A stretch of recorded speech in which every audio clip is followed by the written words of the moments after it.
Здравствуйте, уважаемые телезрители! Сегодня, в праздничный День Победы в Отечественной войне народа Абхазии, позвольте поздравить вас всех и посвятить специальный выпуск передачи «Вокруг Абхазии» событиям той давности. Вспомнить, что предшествовало войне, как менялась обстановка в ее ходе и как сложилась реальность после ее окончания. Итак, начнем.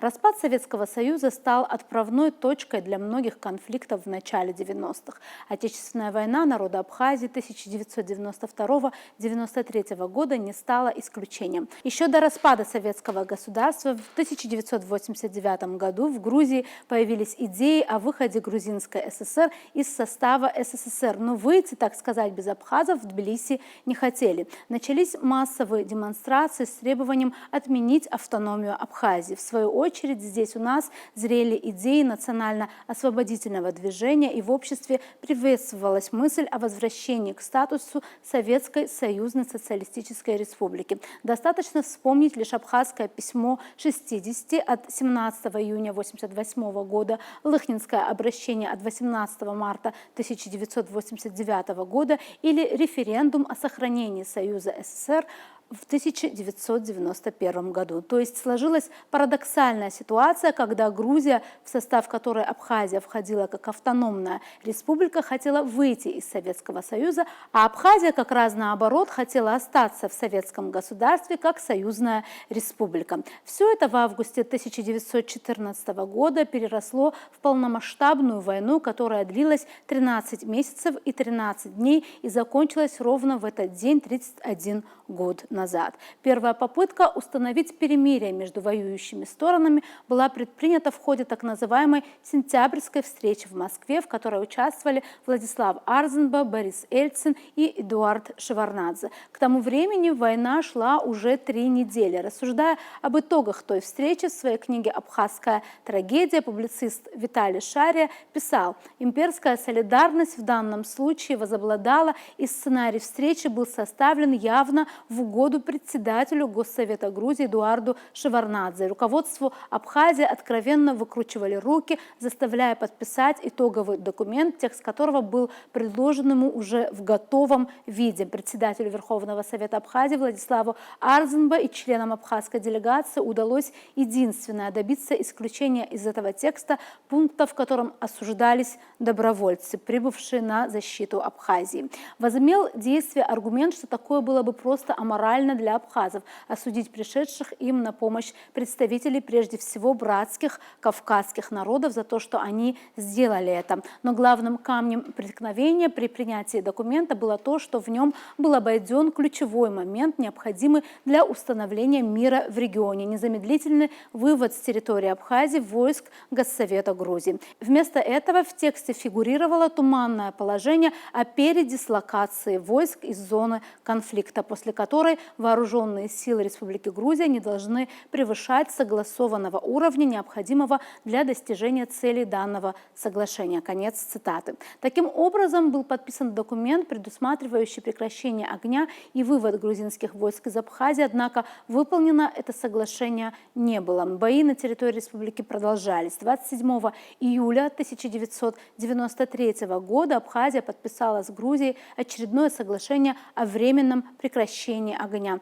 Роль гаранта выполнения договоренности взяло на себя российское правительство. Это соглашение было подписано в городе Сочи и получило название Сочинского соглашения. Мирное соглашение было подписано премьер-министром Абхазии Сократом Джинджоля, председателем парламента Грузии Вахтангом Гагуадзе и министром иностранных дел России Андреем Козыревым. Документ предусматривал вывод грузинских войск, ввод международных наблюдателей и миротворцев, а также переговоры под эгидой ООН о полномасштабном урегулировании конфликта. Позже Владислав Арзенба направил послание президенту России Ельцину и генсекретарю ООН Бутрасу Галле, в котором обращает внимание на игнорирование грузинской стороны Сочинского соглашения. Продолжаются обстрелы абхазских позиций, график вывода грузинских войск и техники срывается, сообщил он в том послании. Война продолжалась в полном масштабе, никакие соглашения о перемирии не имели воздействия. И 16 сентября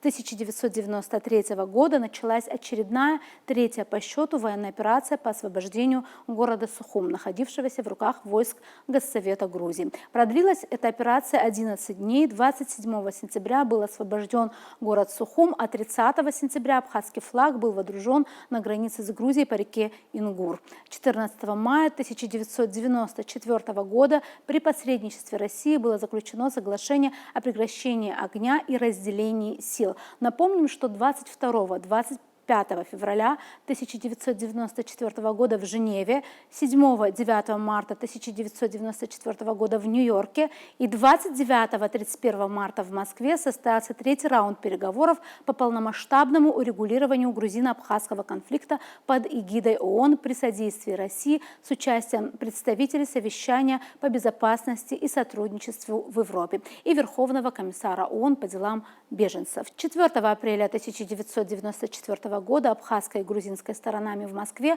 было подписано заявление о мерах по политическому урегулированию грузино-абхазского конфликта. Ну и 14 мая 1994 года грузинская и абхазская стороны подписали там же выработанное в рамках женевских переговоров уже упомянутое выше соглашение. Согласно Московскому соглашению, по обе стороны административной границы создавались 12-километровая зона безопасности, в которой допускалось только личное оружие сотрудников правоохранительных органов и зона ограничения вооружений, в которой не должно было находиться тяжелой боевой техники. На основании этого документа и последующего решения Совета глав государств СНГ в зоне конфликта с июня 1994 года были размещены коллективные силы СНГ по поддержанию мира. Таков краткий перечень важнейших событий того периода с точки зрения международных отношений. Подробнее о ретроспективе событий мы поговорили с директором Центра стратегических исследований при президенте Абхазии Вячеславом Чирикбом. Смотрите интервью с ним. Приветствуем вас, Вячеслав Андреевич, в этот праздничный для нас день. И хотим немножечко, чтобы подробнее мы остановились на событиях, которые предшествовали войне. Условно говоря, какая была международная обстановка или расклад сил, вообще что вело к этой войне, какое это было время, если вот так очень кратко, я понимаю, что это сложный вопрос, но если кратко характеризовать его, и что привело к нашей войне? Конечно, мы все знаем, что уже к концу 80-х годов уже начинались очень такие сильные противоречия уже вокруг университета. Вы знаете все эти события. И, конечно же, все это усугубило то, что Советский Союз распался так вот неожиданно, потому что были приняты очень важные законы Верховного Совета СССР, которые обусловили, что если республика выходит из состава СССР, то автономные республики имеют право самостоятельно решать на основе референдума оставаться в составе обновленного СССР, либо выйти вместе с республикой. И, конечно, нас лишили этого, хотя референдум был, нас лишили этого права, произошло такое обвальное разрушение Советского Союза, и Абхазия оказалась неожиданно вот в другом государстве, которым она и не собиралась быть. То есть это все было сделано без нашего волеизъявления, без опроса общественного мнения, без референдума, без ничего. Просто по факту Абхазия оказалась в другом государстве. Это, конечно, было очень серьезным испытанием и вызовом для Абхазии. У нас, к счастью, был очень сильный лидер. Это просто, не знаю, Богом посланный, я думаю. И мы смогли ситуацию все-таки, наше руководство, весь народ практически сразу стабилизировать. И я помню очень хорошо, что наше руководство пыталось все-таки не дать Грузии повода для каких-то провокаций, чтобы не было повода. Даже какие-то провокации с их стороны были, но вот в Гагре были, скажем, события еще здесь. Старались как-то чтобы не было, знаете, конфликта. Пытались всеми силами конфликта избежать, наше руководство. и никогда не заявляла о том, что мы собираемся выходить и все такое. То есть таких вот провокационных вещей не было, которые могли бы спровоцировать Грузию на нападение на Абхазию. Тем не менее, вот все шло к тому, что уже конфликт назревал. И ну, я думаю, что после принятия вот нашей Конституции временно, 25 года, конечно, они подумали, испугались, что Абхазия будет выходить из состава Грузии, и приняли решение. Было такое тайное заседание Госсовета Грузии 10 августа 1992 года, в котором было принято решение ввести войска в Мигрелию и в Абхазию. Вот. Хотя было сообщено лишь о Мигрелии. Вот. И 13 когда войска вошли в Мигрелию, 13 августа Вячеслав Григорьевич Арзамба позвонил Шеварднадзе, спросил у него, сказал, не получится так, что войска посланы в Мигрелию окажутся в Абхазии. Тот его заверил, что это абсолютно исключено. Вот. Ну, такое, как сказать, событие. На следующий день, конечно, уже все было по-другому, естественно, и началась война. Вот. Конечно, каждый конфликт имеет разные возможности, разного сценария развития. Вот он пошел по этому пути, к сожалению, очень такому тяжелому для нас, кровавому, можно сказать, но тем не менее в итоге Абхазия оказалась, в общем-то, свободной и независимой. Какая обстановка была вокруг? Ну, естественно, были очень сложные отношения с российской, ельцинской Россией, непростые отношения были. Они были дружественные, тем не менее, все-таки трудности были, потому что все-таки вот ситуация была очень сложная в Северном Кавказе, в Чечне в частности, и поэтому Грузии было легко как-то, знаете, убеждать российских партнеров, что вот нужно нам бороться с сепаратизмом так называемым. Вот. И, конечно же, за месяц до конфликта был еще в Грузии, в Тбилиси был премьер-министр Турции Сулейман Демирель. Я думаю, что Шеварднадзе, как опытный политик, сообщил в принципе о том, что будет такая небольшая операция по, как они и думали, думаю, что будет короткая операция по умиротворению взорвавшихся абхазов. Но мы знаем, что затянулось на 13 месяцев. Такой блицкриг не удался по многим причинам. И самое главное было то, что абхазская сторона оказала очень сильное сопротивление. И поэтому грузинские войска, то, что они захватили в первый период, они дальше уже не подвинулись за эти почти 1,5 месяца ни на миллиметр. Вот это тоже очень важно было. И потом им пришлось уйти из Абхазии, бежать практически. Вот это главный итог этого конфликта, который мы его не хотели, мы его пытались избежать, но это не получилось.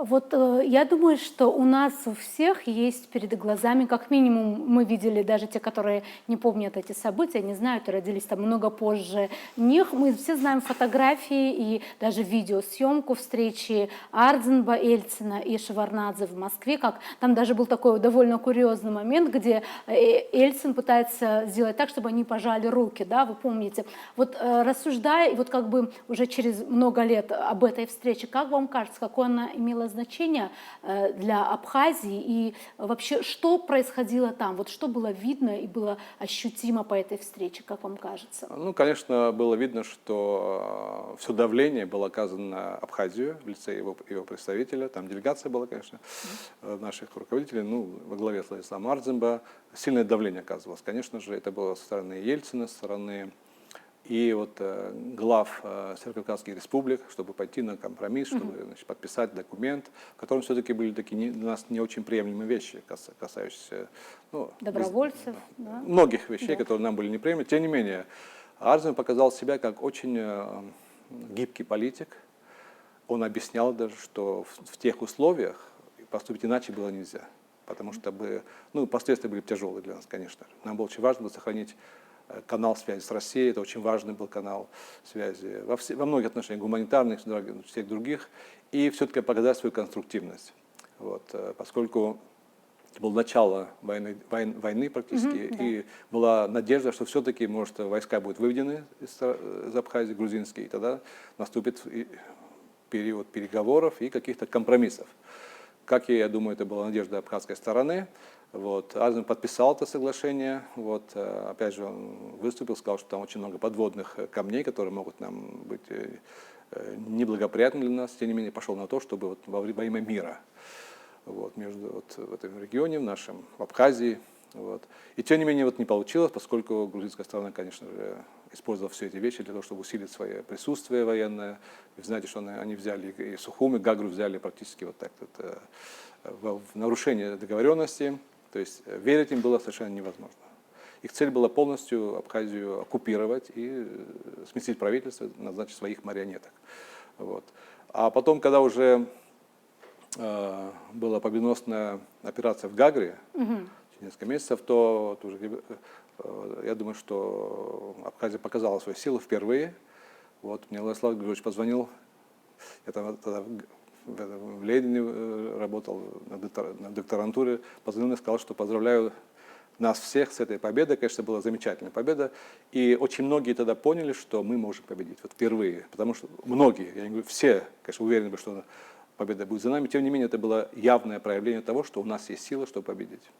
Вот, кстати, существует мнение, что и после Гагры очень многое стало меняться в Москве тоже по отношению к конфликту. Вот как вы считаете, вот, например, Ельцинская Россия того времени, и мы знаем также довольно теплые отношения были личные у Шеварднадзе и Ельцина, они умели, как говорится, договариваться, но менялось ли вот это отношение в течение хода войны? Это интересный вопрос, потому что я, кстати, задал этот вопрос многим, я делал интервью по этому поводу, написал книгу о конфликте, о войне.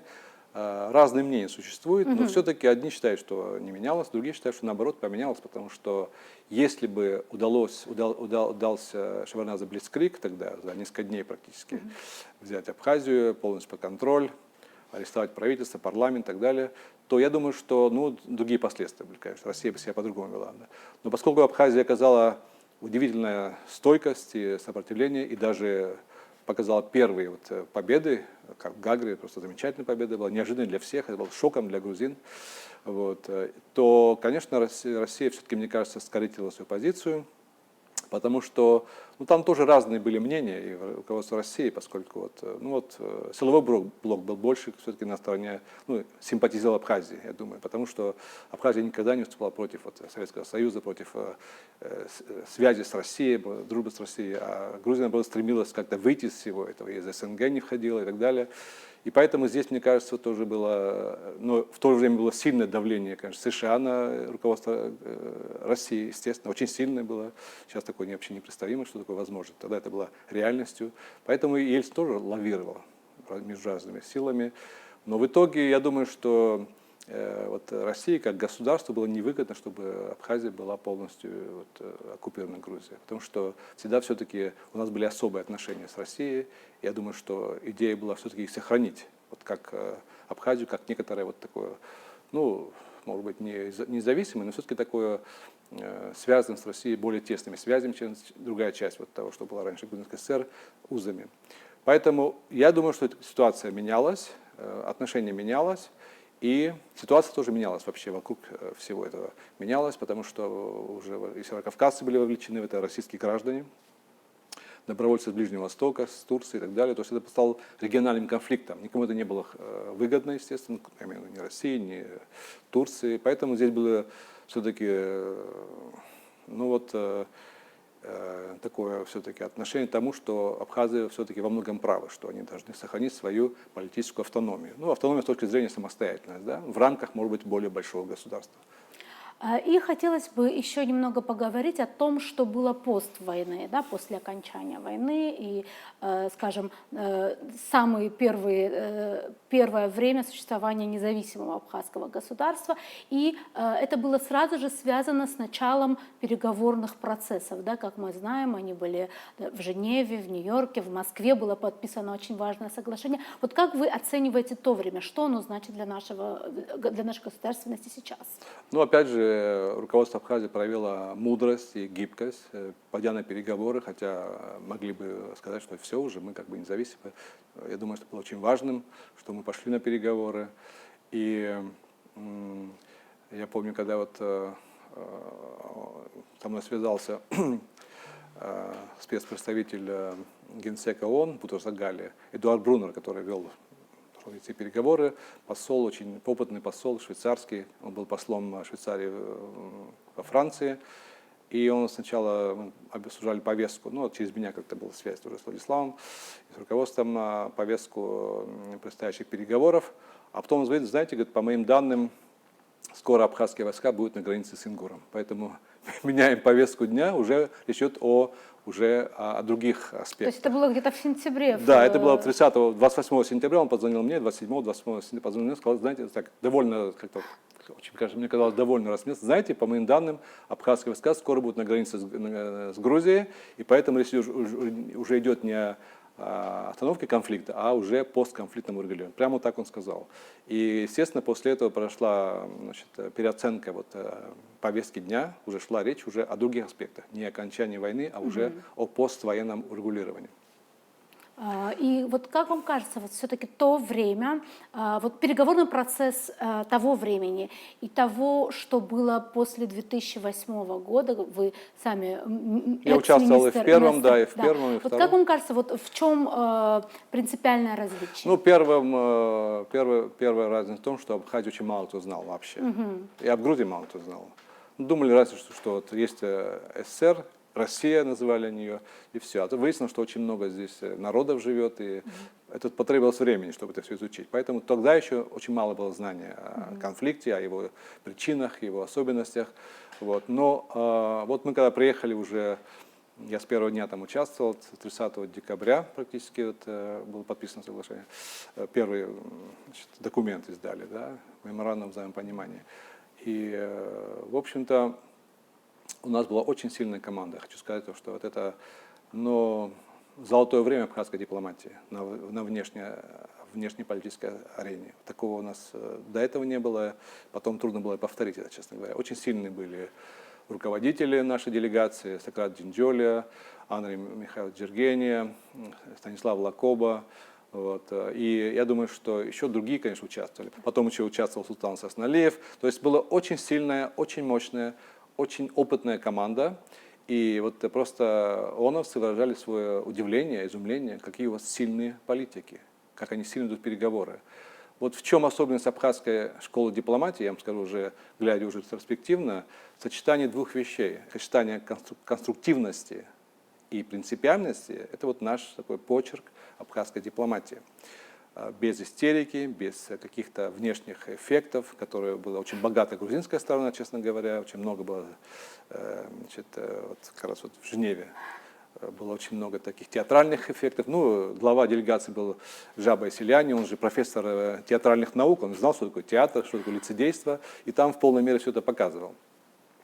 И абхазская сторона была очень настроена на результат, вот, очень, сказал я, повторяю еще, очень конструктивно и очень принципиально в своих речах. То есть она шла на компромиссы, где можно было, а там, где нет, там уже никто не мог это ничего изменить. Вот. Очень помогали, конечно, переговорам российская делегация. Борис Николаевич Пастухов был очень опытный замминистра иностранных дел России, глава делегации России на переговорах в Женеве. Очень опытный дипломат, который содействовал все-таки движению сторон для того, чтобы надо прийти к каким-то документам. И все-таки это все вылилось потом уже. Приезжал Владислав Ардзимов, приезжал в Женеву на какие-то встречи. Он встречался там с зам генсека ООН по политическим вопросам Мараком Голдингом. Была очень хорошая встреча, была очень позитивная встреча. Была пресс-конференция Владислава Ардзимова в стенах ООН. То есть Абхазия вышла полноценно на международную арену. Вот. Повторить это очень сейчас трудно, я думаю. Тогда было очень интересное время, конечно.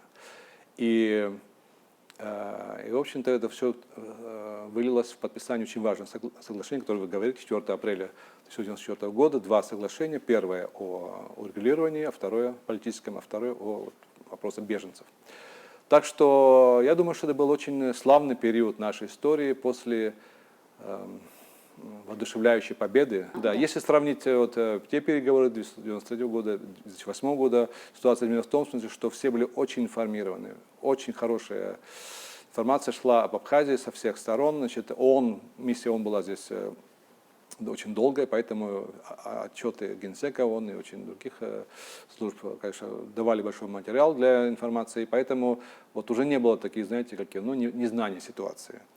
И там уже участвовал уже Евросоюз, взял на себя такой, что это европейский конфликт, в конце концов, да, Абхазия часть Европы, часть европейского пространства политического, поэтому Евросоюз взял на себя руководство такое неформальное, ОБСЕ также и ООН. И здесь шла уже о том, что уже, конечно, Грузия после признания России, она уже перестала нас воспринимать как сторону в конфликте, поскольку она считает, что совершенно неоправданно, что Абхазия оккупирована якобы Россией. Поэтому зачем переговоры вести с Абхазией, если можно вести переговоры о нашей судьбе с Россией. Вот такой у них такой подход, абсолютно неконструктивный, абсолютно нереалистичный. И не зря, что мы ни к чему не пришли до сих пор, вот уже после скольких лет, 2008 года в женевских дискуссиях. Они очень полезны, я вам говорил много раз о том, что они нужны как площадка для выражения своего мнения, своей позиции, но ожидать от них каких-то прорывов нереально. По сути, они тупиковые, вы это имеете в виду? В плане достижения каких-то целей они тупиковые. Да. И хотим предоставить вам возможность поздравить наших телезрителей с Днем Победы. Что ж, я поздравляю с таким замечательным днем, важнейшим днем в истории, новой истории Абхазии, всех наших граждан Абхазии, те, кто участвует в военных действиях, те, кто отдавали все свои силы этим усилиям военным, и тех, кто родились после этого, кто были молодыми, когда была война, весь народ Абхазии, который перенес такое тяжелое испытание, вышел с честью из этого испытания и практически построил независимое государство, которое нужно сохранять, беречь и укреплять. Желаю всем счастья, здоровья и прекрасного будущего. Большое спасибо, поздравляю вас также. А на этом я с вами сегодня прощаюсь и еще раз всех поздравляю с Днем Победы. До новых встреч в эфире.